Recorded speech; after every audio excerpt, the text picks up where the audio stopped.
Terima kasih Bapa yang baik. Kami percaya hari ini Engkau hadir bersama dengan kami. Berkatilah kami Tuhan. Urapi hamba-Mu, urapi setiap telinga yang mendengar. Baik yang ada di ruangan ini maupun yang ada di rumah masing-masing. Kami percaya hari ini pertolongan Tuhan pasti terjadi. Terima kasih Tuhan, siapapun kami adalah anak-anak-Mu.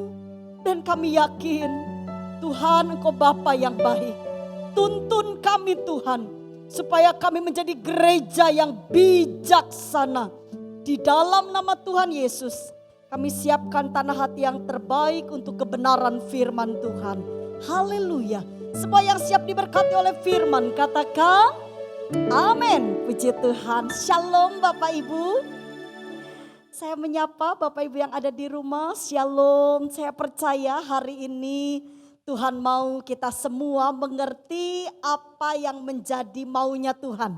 Ya, saya berikan judul khotbah hari ini adalah pesan Tuhan untuk gereja Tuhan di akhir zaman. Bapak Ibu, begitu banyak pesan Tuhan yang disampaikan, tetapi hari ini kita mau kembali kepada apa yang firman Tuhan catat.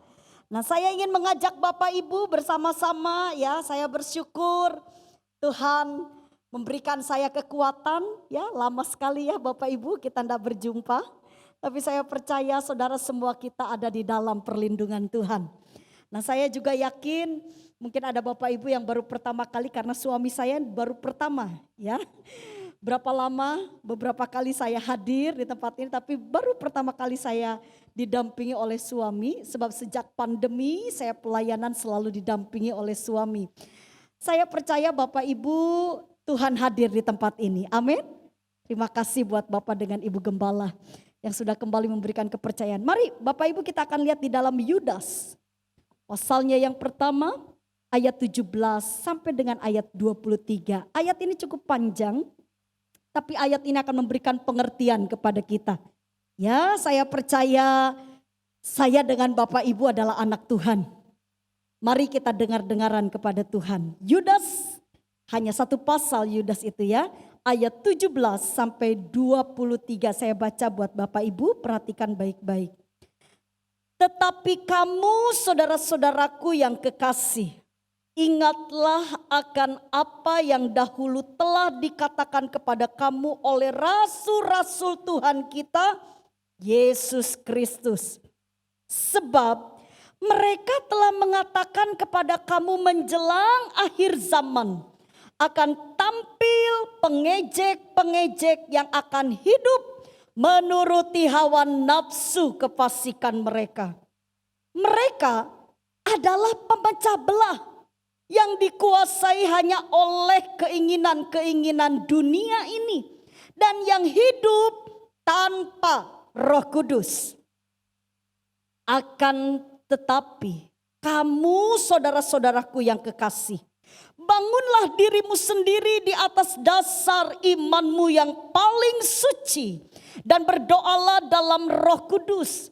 Peliharalah dirimu demikian dalam kasih Allah sambil menantikan rahmat Tuhan kita Yesus Kristus untuk hidup yang kekal.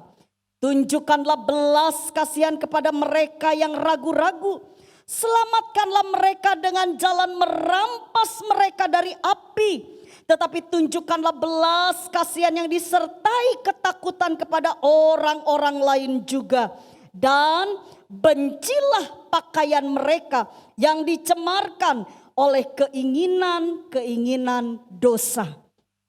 Bapak Ibu, kalau kita membaca ayat ini dalam bahasa Indonesia ya, dalam Alkitab kita, mungkin ada beberapa kalimat yang Bapak Ibu agak sedikit bingung, ini maksudnya apa? Tapi saya percaya Bapak Ibu, hari ini saya coba akan terjemahkan ayat ini. Saya akan coba mengupas ulang dengan cara saya memperlihatkan intisari dari apa yang sedang dibahas dari perikop ini. Karena ini penting sekali Bapak Ibu. Ya, ini memperlihatkan kondisi kita. Kondisi gereja Tuhan, bukan kondisi yang eh, mereka tidak percaya. Ya, ini gereja Tuhan nih Bapak Ibu.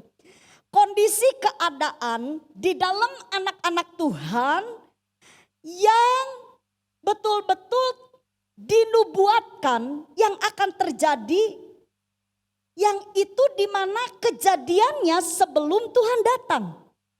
Lebih jelasnya gini loh Bapak Ibu, sebelum rapture, sebelum kita itu diangkat oleh Tuhan. Siapa yang percaya Tuhan Yesus pasti datang, katakan amin. Jadi ayat ini memberikan peringatan kepada kita. Nah, menunjuk kepada siapa?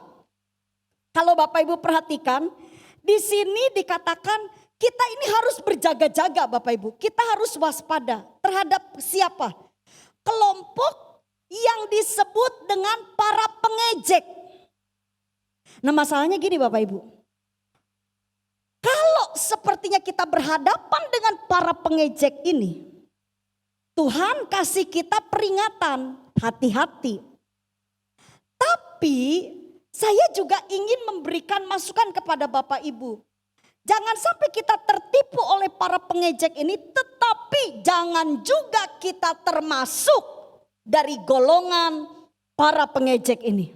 Kenapa Bapak Ibu? Karena kelompok ini menuju pada kebinasaan. Berapa banyak Bapak Ibu yang mau selamat, katakan amin. Saudara, kita percaya Tuhan Yesus, kita ngikut Tuhan Yesus supaya selamat, amin. Tapi kalau sampai kita melenceng, jadi di sini dibilang begini, Bu Vera, bukannya keselamatan itu kita dapat ketika kita percaya, benar. Tapi saudara, orang percaya itu ada cirinya. Amin Bapak Ibu. Nah, ciri orang percaya adalah salah satunya dia tidak termasuk pada kelompok pengejek ini. Nah, mari kita simak baik-baik. Siapakah para pengejek? Ya, multimedia bisa terus bantu saya ya. Saya nggak pakai ini akhirnya. Siapakah para pengejek? Bapak Ibu bisa lihat dalam Yudas pasal yang pertama ayat yang ke-11. Yudas pasal yang pertama ayat 11. Saya baca buat Bapak Ibu. Ini para pengejek ini. Celakalah mereka karena mereka mengikuti jalan yang ditempuh Kain.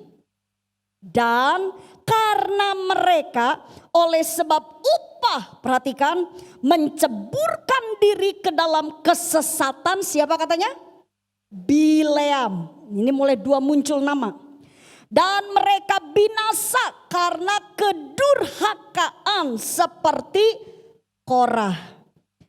Jadi Bapak Ibu, pagi ini pesan Tuhan buat kita semua gereja Tuhan, siapapun saudara yang mendengarkan khotbah ini. Baik saudara yang ada di ruangan ini, baik saudara yang ada di rumah masing-masing, dengar baik-baik. Ini peringatan keras dari firman Tuhan yang kita harus perhatikan. Jangan sampai kita binasa. Jangan sampai kita termasuk pada kelompok para pengejek. Bu Vera, apa masih bisa orang yang udah percaya Tuhan terus binasa? Saya nggak usah jawab itu. Saudara, waktu bangsa Israel keluar dari Mesir, itu adalah bangsa umat pilihan Allah. Dan dikeluarkan dari Mesir untuk diapain? Diselamatkan. Ya, ditolong oleh tangan Allah melalui kepemimpinan Musa.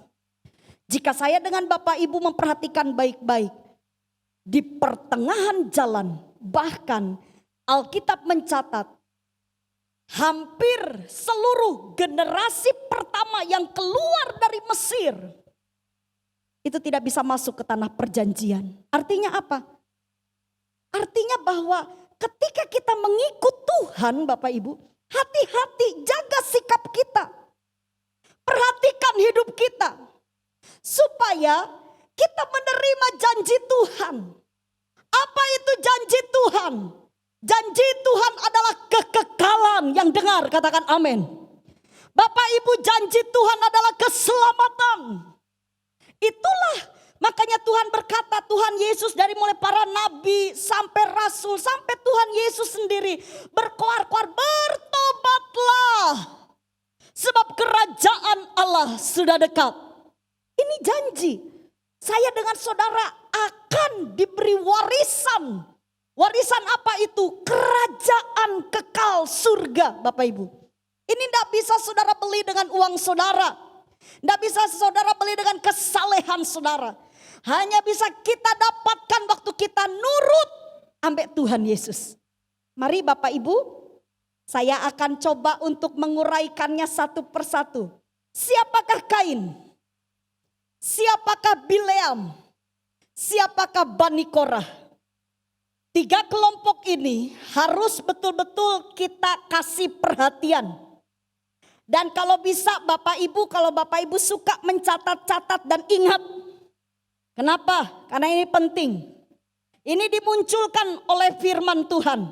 Ini peringatan keras buat gereja di akhir zaman.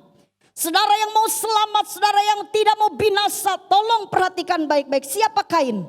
Dan apa yang Tuhan sorot dengan tingkahnya Kain ini. Ya, saya ajak Bapak Ibu lihat di 1 Yohanes pasal yang ketiga. Ayat 11 sampai dengan ayat 12. Saya percaya Bapak Ibu yang sudah pernah sekolah minggu pasti sudah mengerti ya bagaimana Kain itu, bagaimana yang namanya Bileam, bagaimana yang namanya Bani Korah. Tetapi hari ini kita mau sorot tentang apa yang firman Tuhan sorot dari kehidupan Kain, Bileam dan Korah. Mari sama-sama lihat 1 Yohanes pasal 3 ayat 11 sampai dengan ayat yang ke-12. Saya baca buat saudara. Sebab inilah berita yang telah kamu dengar dari mulanya, yaitu bahwa kita harus saling mengasihi. Bukan seperti Kain. Coba lihat Bapak Ibu. Yang berasal dari si jahat dan yang membunuh adiknya. Dan apakah sebabnya ia membunuhnya? Sebab segala perbuatannya jahat dan perbuatan adiknya benar. Tolong Bapak Ibu. Saudara, kita masih pakai protokol ya dengan baik. Tapi saudara kan bisa bicara lirik saja. Bilang gini, ojo jahat. Nah, Bapak Ibu yang ada di rumah. Kalau saudara dengar ikuti ibadah ini, saudara berdua, bertiga, satu keluarga. Bilang kanan kiri, ojo jahat. Jangan jahat. Ini pesan Tuhan. Bapak Ibu, kalau kita ya bilang gini, ojo jahat di tengah-tengah kondisi orang-orangnya baik semua. Ya pastilah gampang. Betul gak Bapak Ibu? Di tengah kondisi yang aman, orang-orangnya baik, orang-orangnya ramah, orang-orangnya gak bencekno gitu kan. Saudara gampang kan lakukan firman Tuhan, ojo jahat. Iyalah gak akan jahat orang-orangnya baik. Tapi coba kalau saudara berhadapan dengan orang-orang yang menjengkelkan saudara. Yang mengecewakan saudara. Tolong ya, hari ini pesan Tuhan. Kalau saudara mau tetap ada di dekat Tuhan. Belajar hidup dalam kasih. Bapak Ibu, kasih itu adalah sikap yang terpancar dari pribadi Allah. Tapi ingat, kasih tidak kompromi dengan dosa. Amin. Bukan berarti karena kita hidup dalam kasih, lalu kita membiarkan orang itu hidup dalam dosa. Tidak. Saya kasih contoh ya Bapak Ibu. Saya punya anak. Kalau anak saya sangat mencintai anak saya. Kalau anak saya hidupnya gak beres, gak benar. Sebagai ibu yang mencintainya, saya tidak akan diam. Kenapa? Karena saya tahu kalau anak saya terus hidup dalam dosa, maka masa depannya akan betul-betul tidak ada harapan. Saya mau melihat anak saya mendapatkan masa depan yang penuh harapan. Sebab itu kalau dia bersalah, jalannya salah, dia gak benar di hadapan Tuhan, pasti saya tegur. Tetapi waktu kita menegur, waktu kita menasehati, waktu kita meluruskan jalan hidup orang lain, tolong lakukan dengan kasih. Amin. Jangan dengan benci, enggak boleh. Ya apalagi saudara kutuk-kutukin. Dasar anak monyet, enggak boleh saudara. Anak-anaknya monyet, ibunya apa? Ya enggak boleh Bapak Ibu. Jangan saudara kutuk-kutuk. Siapa orang tua yang suka ngutukin anak dengan cucu? Bertobat. Amin. Enggak boleh. Tapi kalau anak dengan cucu hidupnya enggak benar, jangan didiemin. Yang setuju katakan amin. Saudara tahu ada orang-orang yang saudara kenal, saudara kasihi dan mereka ada di jalan yang tidak benar.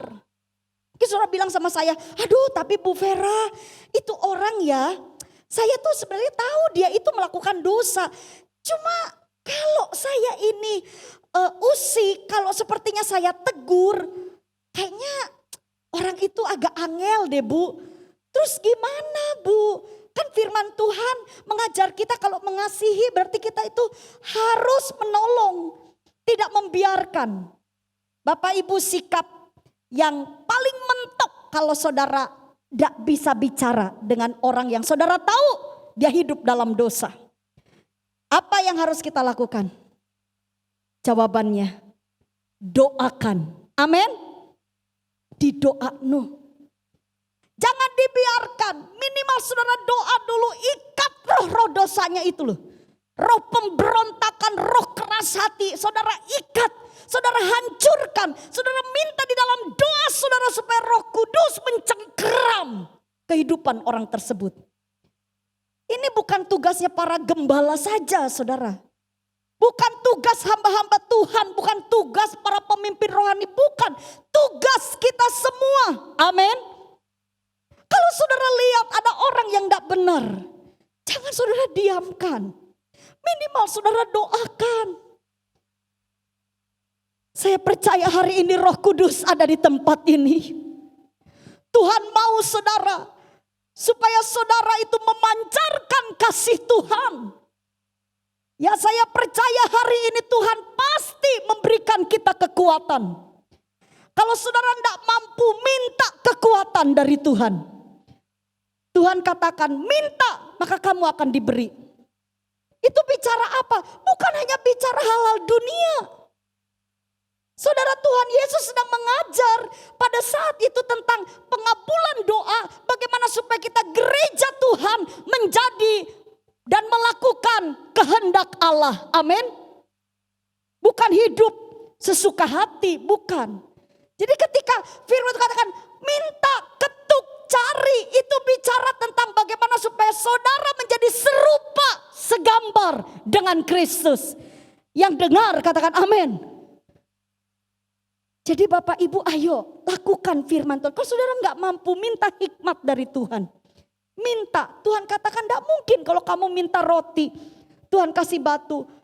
Itu sedang membahas apa? Sedang membahas murid-murid Yesus yang sedang meminta nanti akan pencurahan kuasa Roh Kudus. Jadi Bapak Ibu ayo hari ini jangan jahat. Ya, jadilah gereja Tuhan yang baik. Hiduplah dalam kasih. Yang mengerti berikan tepuk tangan yang paling meriah buat Tuhan kita. Kita harus jadi orang yang hidup di dalam kasih. Ya, kedua, kita bicara tentang Bileam. Siapa itu Bileam? Saya ajak Bapak Ibu lihat dalam 2 Petrus pasal 2 ayat 15. Seperti apa Bileam? Saya bacakan buat Bapak Ibu. Oleh karena mereka telah meninggalkan jalan yang benar, maka tersesatlah mereka lalu mengikuti jalan Bileam. Apa ini? Ya, siapa Bileam? Bileam anak Beor yang suka menerima upah untuk perbuatan-perbuatan yang jahat. Saya simpulkan gini deh, Bileam itu sopo toh? Bileam itu gambaran orang-orang yang mata duiten. Saudara, tolong Bapak Ibu, ini kita memasuki masa pandemi, sudah mulai masuk di tahun yang kedua. Bentar lagi masuk tahun yang ketiga, kita nggak mengerti apa yang terjadi di depan kita. Pandemi yang berkepanjangan salah satunya menggoncang keadaan kondisi ekonomi. Semua, Bapak Ibu jangan bilang, aduh ibu selama pandemi, aduh pendapatan saya menurun. Bukan hanya saudara, semua. Dari mulai orang-orang yang top juga pernah mengalaminya. Karena pandemi ini global. Bapak Ibu dengar baik-baik. Siapa yang saya selalu bilang ya sama Bapak Ibu, semua kita perlu uang, betul? Perlu uang untuk membiayai hidup supaya kita berkecukupan. Tapi pesan Tuhan, jangan cinta akan uang. Tolong bilang kanan kiri deh, ingetin, ojo mata duitan, bilang gitu. Ojo mata duitan. Semua diukur oleh uang. Ya, sampai orang dunia kan bilang begini, kalau abang kaya disayang. Abang gak kaya ditendang. Waduh, saudara, itu gak bagus. Ada istri-istri yang begitu setia dengan suaminya ketika suaminya bisa memberi nafkah. Tapi berapa banyak istri yang akhirnya meninggalkan suami dan berkata begini, kamu udah gak becus jadi pemimpin, kamu udah gak becus jadi imam, kamu udah gak bisa lagi nafkahin, udah kita cerai saja. Itu istri yang tidak takut akan Tuhan. Hanya ingin enak-enaknya saja. Terus bilang lagi sama saya, loh Bu Vera kalau kayak begitu apa fungsinya? Dia jadi pemimpin di dalam rumah tangga.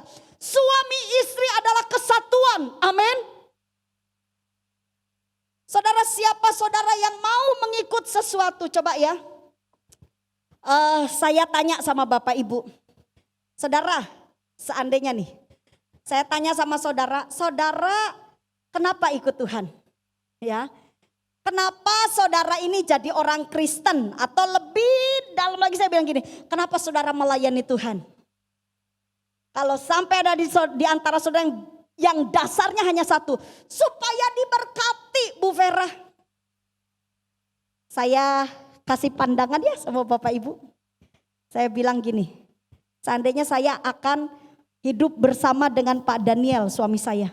Ada orang yang tanya, Bu Vera, kenapa kok ibu menikah dengan Pak Daniel?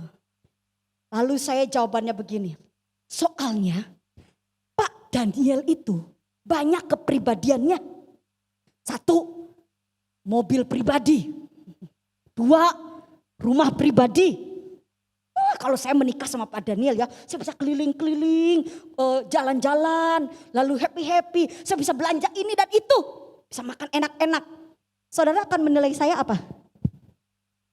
Tolong jujur, nilai saya apa? Matre, betul? Hari ini jangan jadi gereja yang matre. Dikit-dikit, kenapa setia sama Tuhan? Supaya diberkati. Berkat terus yang diomongin. Jadi anak kecil dong saudara kita. Ayo jadi gereja Tuhan yang dewasa. Apa yang membuat saudara enak kalau saya ditanya, Bu Vera kenapa menikah sama Pak Daniel? Jawaban yang tepat yang membuat orang menjadi nyaman ketika saya menjawab gini. Karena saya mencintai Pak Daniel. Udah cuman itu alasannya, gak ada yang lain.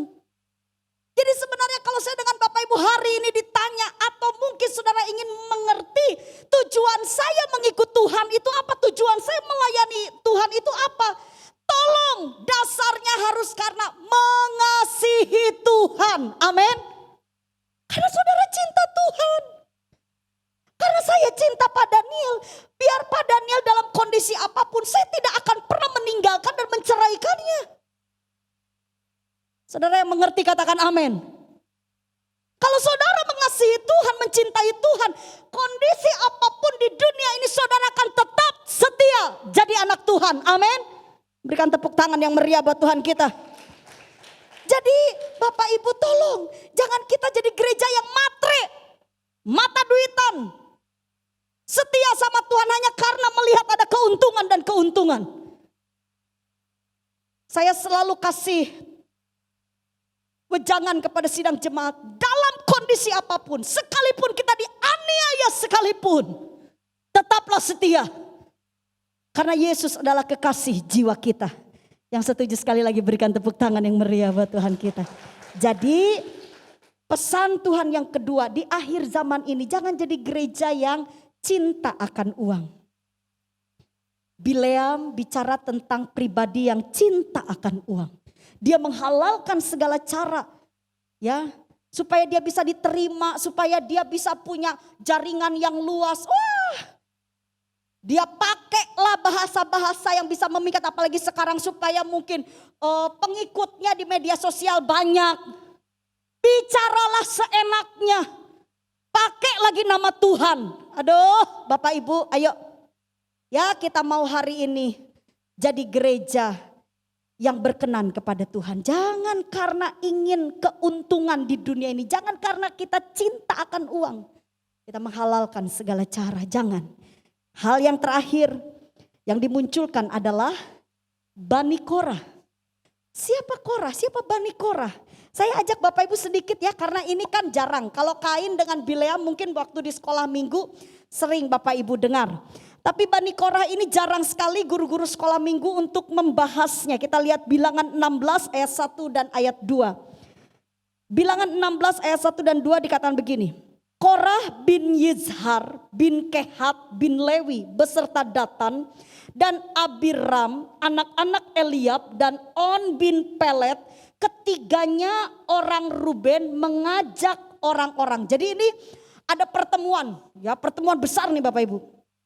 Ngapain pertemuan ini? Ayat 2. Untuk apa katanya? Memberontak. Waduh, ngeri banget nih.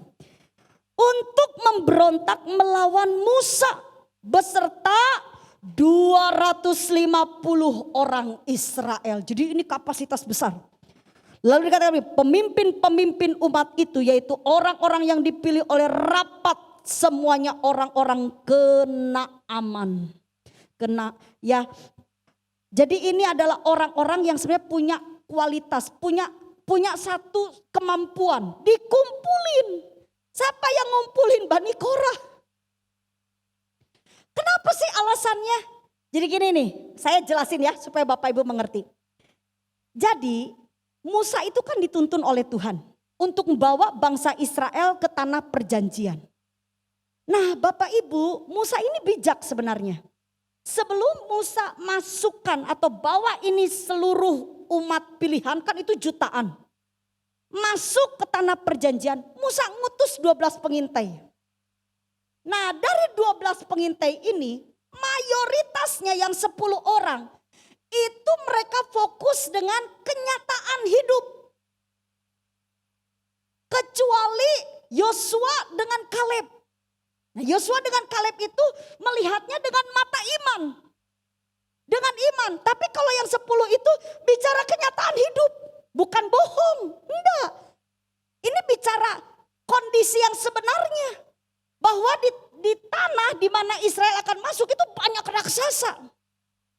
Setelah mereka lihat, mereka mulai kecewa dengan Musa. Musa. Sampai mereka tuh kalau Bapak Ibu, nanti baca ya Bapak Ibu satu perikop itu, satu pasal itu.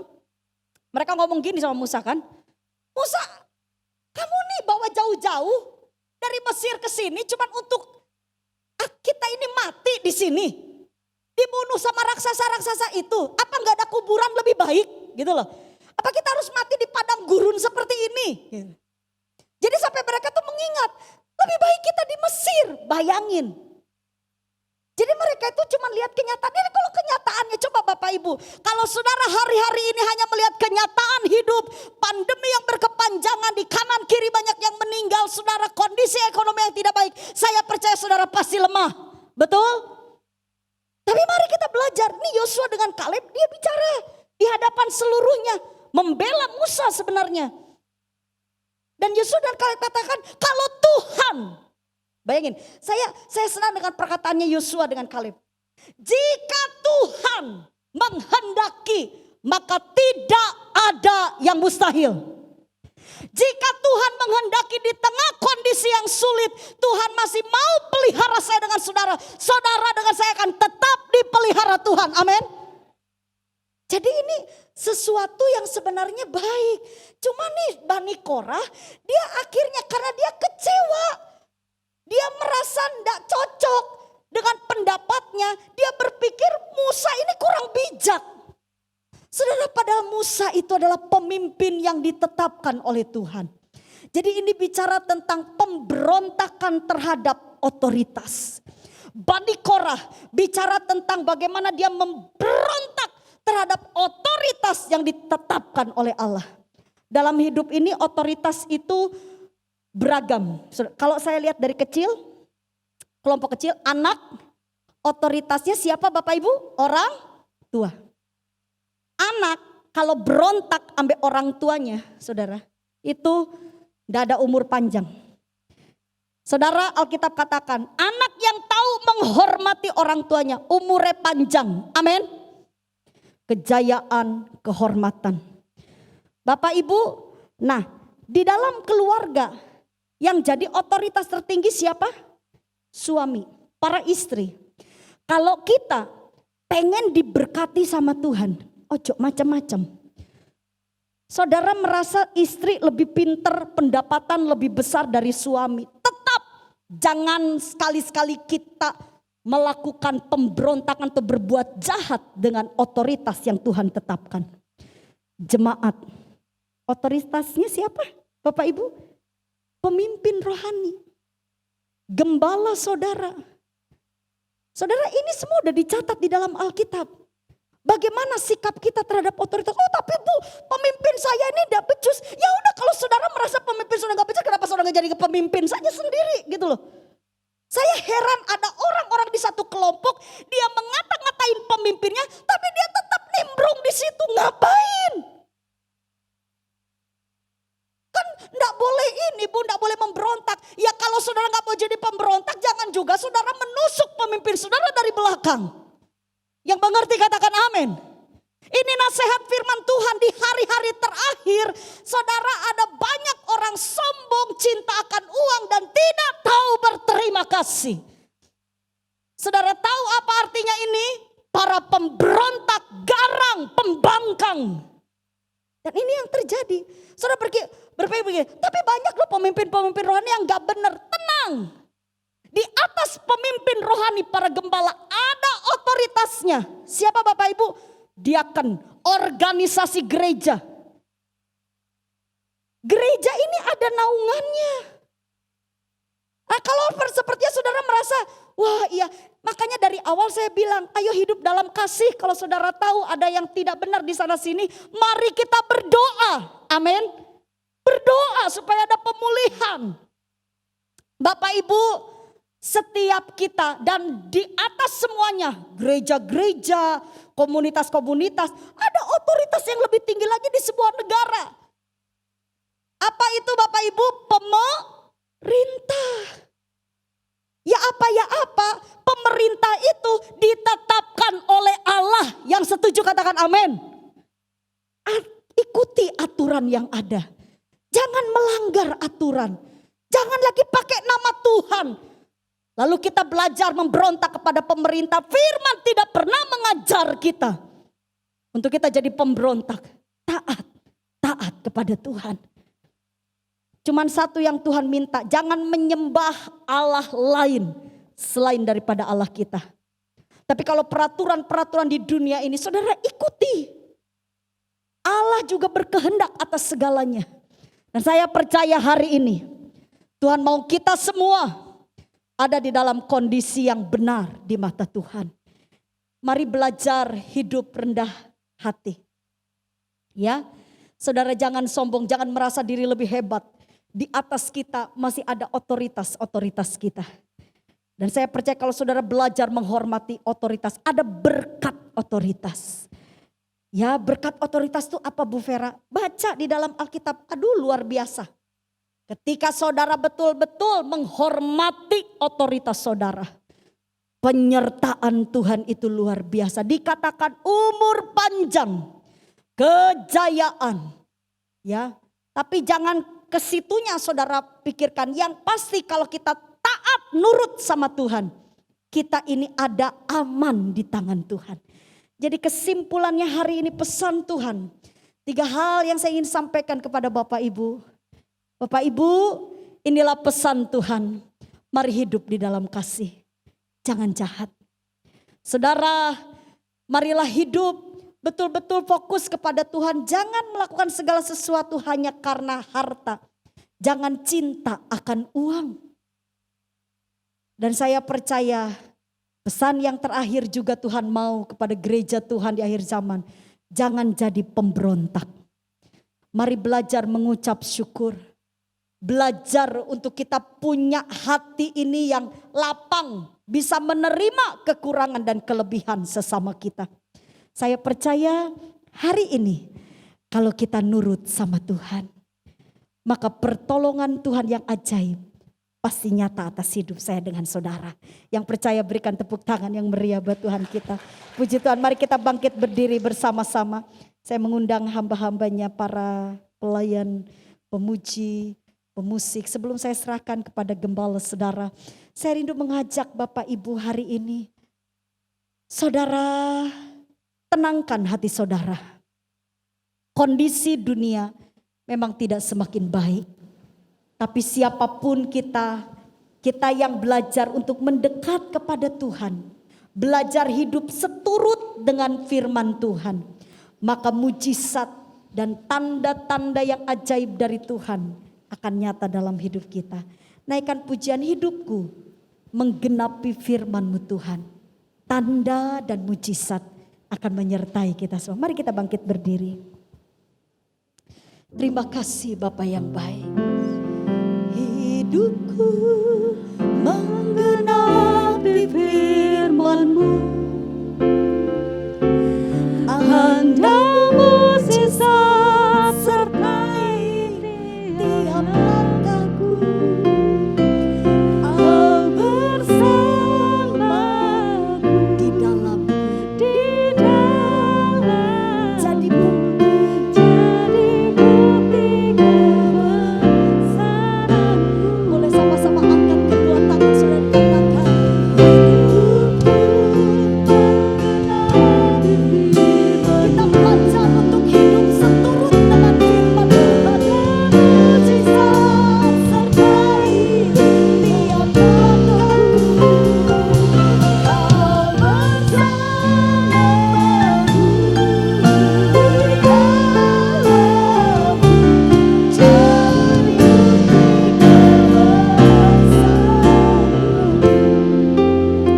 Bapak Ibu, sebelum saya pamit, saya ingin berdoa bagi saudara. Kuatlah di dalam Tuhan. Di hari-hari ini akan banyak sekali rintangan, godaan, cobaan. Bahkan mungkin penderitaan bertubi-tubi. Tapi saya mau bilang sama saudara, Tuhan itu Allah yang setia. Dia Bapa kita yang baik. Belajar taat kepada firman. Jangan takut, jangan ragu. Sungguh-sungguhlah dengan Tuhan. Saudara yang hari ini datang dengan beban yang berat, maukah saudara terbuka kepada Tuhan? Bapak Ibu, boleh saudara tundukkan kepala saudara. Jika ada pergumulan, jika ada sesuatu yang berat yang saudara sedang hadapi, taruh kedua tangan saudara di dada saudara. Dan berdoalah dengan iman. Saya percaya Tuhan minta kita tetap hidup dalam kasih. Tuhan minta kita jangan sampai kita ini menjadi pribadi yang hanya karena harta saja. Kita mau setia. Dan Tuhan mau jangan berontak. Jangan jadi pembangkang. Jangan jadi pemberontak. Mungkin saya berkata, terlalu berat saya untuk melakukannya. Tapi hari ini ada Roh Kudus. Hari ini ada Tuhan yang akan memampukan kita. Bapak yang baik, hamba-Mu berdoa di dalam nama Yesus. Setiap pribadi kami, jadikan kami Tuhan pelaku-pelaku firman. Biarlah kami bisa melakukan apa yang Tuhan mau sampai sangkakala itu berbunyi.